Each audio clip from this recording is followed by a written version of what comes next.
The Papua New Guinea government can be expected to sign a security agreement with France when President Emmanuel Macron visits Port Moresby this week. That's the view of University of PNG political scientist Michael Kabuni, who says he expects something similar to the deal signed with the United States in May. He spoke with Don Wiseman about the historic visit. We've had this remarkable situation where in the last 2 or 3 months, a significant number of the leaders of the senior leaders of the free world have been visiting Pacific countries, particularly Papua New Guinea. We've had Indonesia, of course. We've had the US, we've had the Indian Prime Minister, and this coming week we've got the French President. What's changed?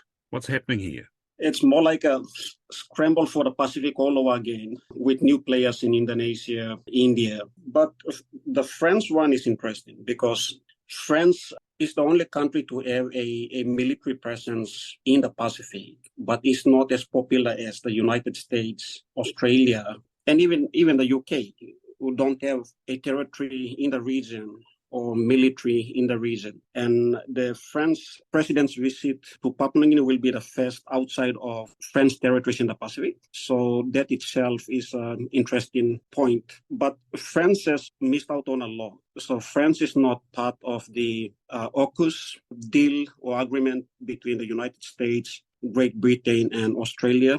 France is not part of the Quad. France refused to be part of what they call the Partners for the Blue Pacific. So France is isolated in the region in some aspect. The French president did meet with the US president late in December, and among other things, they agreed on preventing militarization of the Pacific, maintaining rule-based order in the Pacific, and stability in the Pacific, which is ironic in a sense because France is the only country with military presence in the Pacific, and US is heavily involved in militarizing the region. So what's changed? And you can put that down to China. You wouldn't see this much interest in the Pacific, and especially PNG, if it wasn't for China. So you bring out China, put China on the table, checkbooks comes out, you put China on the table, you got a military presence.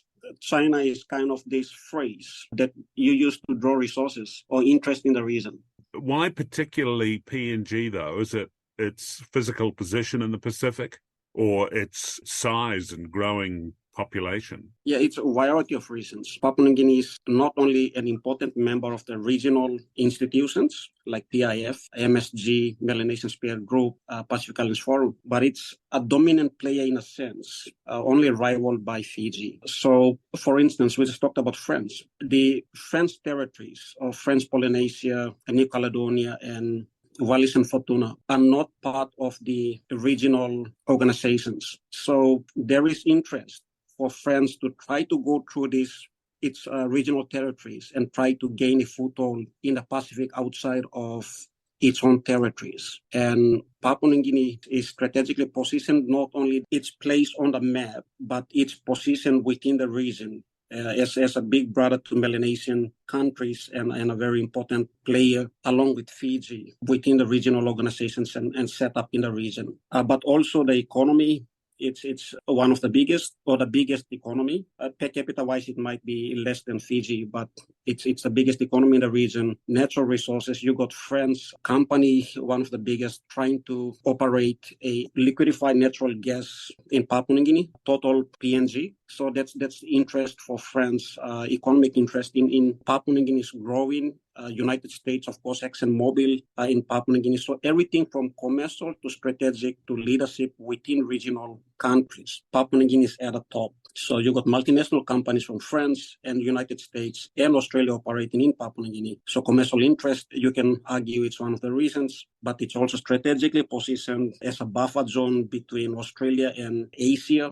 Historically played a very important role during the war, Second World War. So all of these factors puts Papua New Guinea relative to other Pacific Island countries as a prime location, a prime real estate for these countries. It's sort of becoming the Ukraine of the South Pacific as a buffer. Yeah, it's kind of, and I mean, when you think of it, it comes with risks. Of course, you can use Ukraine as an example. NATO and Russia basically fighting their war in Ukraine, and you can say it's a Ukrainian war. But what happens when two elephants fight? It's the grass that suffers, right? And in the Pacific, there is intensified interest in Papua New Guinea, but it also comes with risk. Historically, so many Papua New Guineans lost their lives in Second World War, in a war that wasn't theirs. They were recruited, sometimes forced to participate as carriers. But just yesterday, Papua New Guinea celebrated its Remembrance Day, remembering Papua New Guineans that participated in the war in different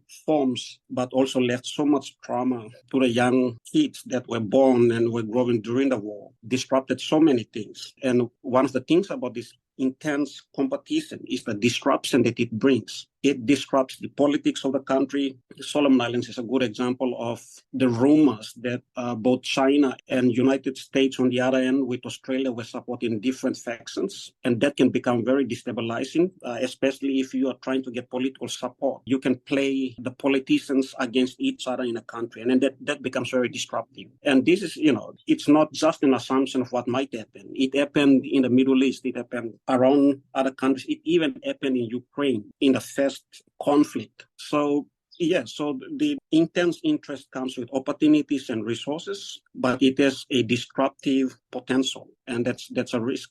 What do you envisage coming out of this meeting with Macron and Marape? Well, we'll have to see after his visit and whatever the announcements comes out of it.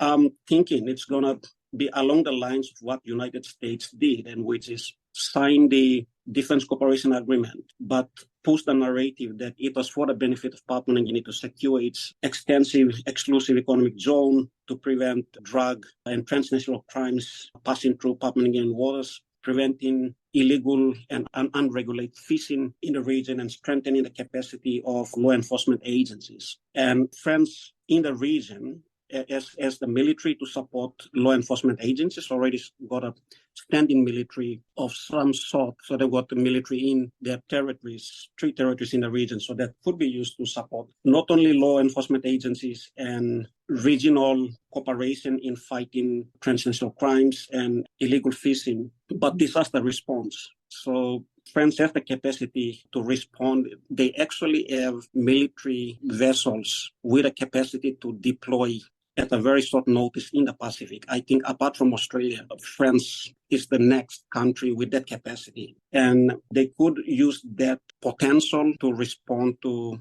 natural disasters in the region, which has become a frequent occurrence in the last couple of years. And Papua New Guinea has been experiencing devastating earthquakes. So I'm expecting, this kind of non-military support, just like what the United States did, advancing their interest, but using the weakness within state capabilities, using the lack of resources, using the different non-military threats that Papua New Guinea faces, and saying we have the potential to assist you in these spaces.